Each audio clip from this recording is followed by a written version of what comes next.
Pomôžem vám nejako? Pri, zase vy? Mám tu stretnutie nejaké. Chvíľočku. Prišiel ten nevlastný otec.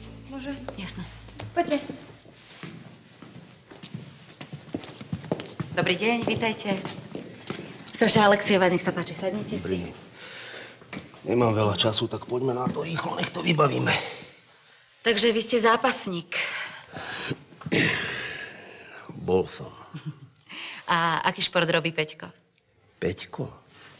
Tak on je na športy úplne ľavý. A to preto, že ten teploš chce mať z neho bábovku. Aha. A čomu sa teraz venujete vy? Ja pomáham Livii s bufetom, s ďalšími prevádzkami, však by sa z toho stvokla, keby mala robiť sama. Čiže vy ste obetavý partner, s Peťkom máte dobrý vzťah? Jasné. Ja pre nich robím všetko. A preto mám pokrk toho vyciveného dementa, čo si dovoluje a v kuse Liviu buzeruje. A teraz vám niečo poviem. Sa budete čudovať a padnete na ten váš celkom schopný zádok. Ja nezvyknem padať, keď sedím, ale pokojne hovorte. Už som to hovoril tej ryšavej veverici, že jemu ide iba o prachy. Chce nás ošklbať. A okrem toho, to je buzerant. Vážne? Vážne, ja som to nechcel minule hovoriť, však ja som vlastne slušný človek. Pardon. Poviem vám jedno. Toto je už priveľa.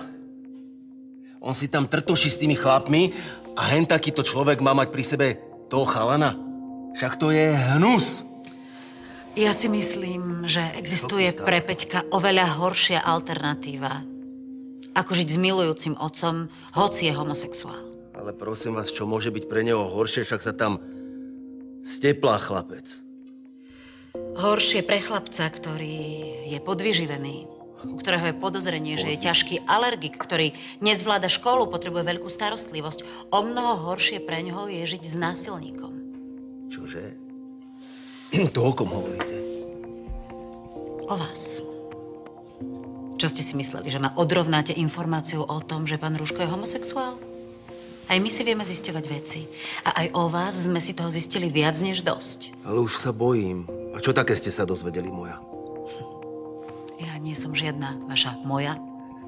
A dozvedeli sme sa napríklad, že ste násilník, že chlapca fyzicky týrate, bijete, kričíte na ňo. Je to málo? A toto vám kto povedal? Vaši susedia. Už na vás spisujú údanie. Počúvajte. Ale prosím vás. Vy naozaj chcete skončiť v base za týranie dieťaťa? Čo to nám... Nechcete si užívať so svojou priateľkou? Nechcete mať pokoj namiesto toho, aby ste počúvali nejaké decko? Prosím vás, čo toto na mňa štrikujete? Ukážte mi nejaký papier, ktorý svinský sused ma takto natrel.